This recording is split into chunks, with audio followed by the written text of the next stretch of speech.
Did you know that Nefertiti, one of the most powerful queens of ancient Egypt, may have played a pivotal role in the downfall of an entire dynasty? Hi, it's me. Number 12. Queen of the Gods. When Nefertiti became the Great of Praises, his beloved hereditary princess, Great of Praises, his only daughter, she was already the stepmom of 2 kids. The royal couple had married when she was about 15 and he was around 27, which might sound young, but for those who live in palaces, it's not all that uncommon. She wasn't just a pretty face. She was the daughter of the pharaoh's advisor and likely had an important role in the court, but it looks like her biggest impact would come later. Akhenaten. When her stepchildren came of age, Akhenaten stepped down, giving his eldest son Smenkhare the throne while keeping the title of pharaoh, and then the weirdness started. We don't know exactly what happened, but somewhere along the way a new religion got introduced to Egypt, a religion with only one god, Aten. It's believed that this new faith made its way to Egypt from the Middle East, and it was popular among the common folk. Maybe that's why Akhenaten was so keen on adopting it. As a pharaoh, he was usually seen as divine, if not actually a god himself. Now imagine someone showing up with a new idea, a concept of a supreme ruler, the one true king of the universe, the god of everything, a creator god. This idea challenged the pharaoh's status quo, his role as a mere servant of the gods, so he pushed back, trying to keep things as they were. But maybe it was also at this point that he realized he didn't want to be a servant of the gods anymore. He wanted to be a god himself. Now, we're going to do a deep dive on Akhenaten and get into some of the more salacious rumors we've heard about him. But before we do that, let's clear up a little confusion about the timeline. There is still a lot that historians are trying to figure out about the ancient Egyptians, especially about this time period. Researchers estimate that Akhenaten reigned between 1353 and 1336 BC. They think he ruled for about 17 years. But there's no consensus yet on exactly when he took the throne or died. But hey, when we find out more, you can bet we'll update you right away. Number 11. The new religion. In ancient Egypt, the pharaoh was considered divine. He was the intermediary between the people and the gods. While other rulers across the world were considered sons of the gods, Egyptian pharaohs were considered gods themselves. Even the Greek rulers knew this because they called the Egyptian pharaohs basileis, which meant kings. When Alexander the Great conquered Egypt in 332 BC, he even took the title King of Kings. The ancient Persians had a similar understanding of the Egyptians as divine rulers. Ancient Egyptians weren't shy about letting the world know that their pharaohs were gods. One example is the cartouche, a type of coffin used for mummies. The term originally referred to the sacred box used for the sacred of the gods. Later, it started being used to refer to the mummy itself. In the Old Kingdom, there were plenty of tales of pharaohs who had intercourse with gods and goddesses. Some examples include King Minos, sleeping with a snake goddess, and King Akis, having relations with Hathor, the sky goddess. But it wasn't just the pharaohs who were getting busy with the gods. The gods were also romancing each other. A lot, Horus slept with his sister Isis. Osiris did the same thing with his sister Nephthys, and Set with both Nephthys and Isis. These kinds of relationships weren't shocking to the Egyptians. The gods were often depicted in human form, and they had their own foibles and flaws. They weren't untouchable or perfect beings.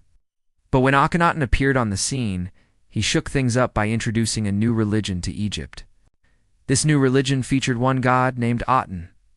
You might be thinking, wait, wasn't Aten the sun disk? Well, yes, but this wasn't the Aten that everyone else worshipped. This Aten was unique and special. To better understand what Akhenaten was all about, let's take a look at where he grew up. Number 10. Growing up. Akhenaten was born into a royal family in the Egyptian city of Thebes. His original name was Amenhotep, meaning truth of the gods. His father was a courtier who served under his father's father, Ahmose I, the founder of the 18th dynasty. Little Amenhotep grew up watching his father become vizier, the highest position a courtier could achieve. Then his dad became pharaoh, taking the name Ahmose too. And now young Amenhotep had front row seats to all the action. He learned the ways of the kingdom, observing how his father interacted with officials and nobles. He walked the halls of power, understanding the dynamics that kept the empire running. We watched his father lead armies to victory against the pesky Hyksos invaders, driving them out of Egypt forever. He witnessed firsthand how his father restored order after a century of chaos.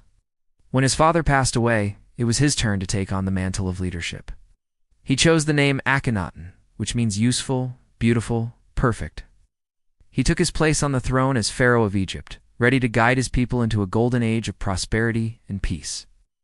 And now we take a closer look at some of the more salacious rumors we've heard about Akhenaten. If you find these stories interesting, or maybe just plain weird, stick around. You won't want to miss number 8, a royal baby boom.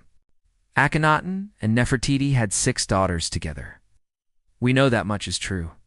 What's up for debate is whether any of them were actually boys. We have plenty of evidence that 2 of their kids were boys, namely 2 mummies that were thought to belong to princes. Researchers analyzed the remains and concluded that one of them belonged to a girl and the other to a boy. However, it's important to note that the mummies were found outside the royal burial chamber. Also, the boy's mummy was found with a funerary mask depicting a girl. Things get even more complicated when we consider that there's no record of male heirs in Akhenaten's royal line. That detail makes us wonder, were these mummies really his sons? Or were they adopted children of the royal couple? Given the lack of solid evidence, historians are still scratching their heads over this mystery. No. 9. A family resemblance. Have you ever seen a picture of Akhenaten and thought he looked a bit too familiar? Well, you're not alone. Scientists recently used facial reconstruction to get a good look at what Akhenaten may have looked like. And some people say he bears a striking resemblance to none other than David Blaine, the famous magician. Not only that, but some folks believe that Akhenaten might have had a connection to the royal line of Israel. But hold on a second. How could an Egyptian pharaoh be related to the Israelites? Well, here's where things get really interesting. See, ancient Israel was located right next to Egypt, and there was a lot of interaction between the 2 cultures. In fact, there was a time when the Israelites were enslaved in Egypt. And it just so happens that Akhenaten's daughter, Princess Nefertiti, looks a lot like modern-day Jews. Some people say it's uncanny, some people say it's pure coincidence. But you be the judge. What do you think? Number 8. Who really ruled Egypt? Let's talk about the elephant in the room, or should I say the woman in the room.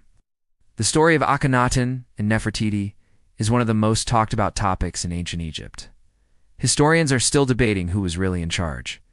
Some believe that Nefertiti was the brains of the operation, pulling the strings behind the scenes. After all, she was the one who introduced Akhenaten to the idea of worshipping the Aten. Others argue that Akhenaten was the real power behind the throne, using his wife's influence to push his own agenda. But what if the truth is somewhere in the middle? What if they were partners in crime working together to create a new religion and reshape Egyptian society? Think about it.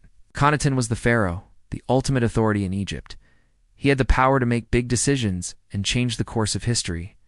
But without his wife's support and influence, he may not have been able to pull off such radical changes. On the other hand, Nefertiti couldn't have introduced a new religion without her husband's blessing and backing.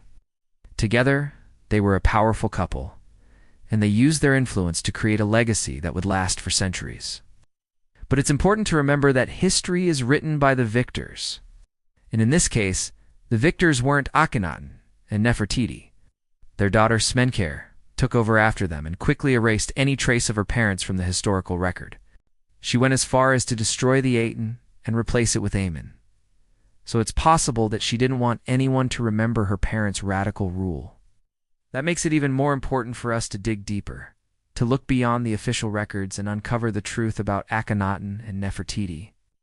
Were they really the bad guys that history remembers them as?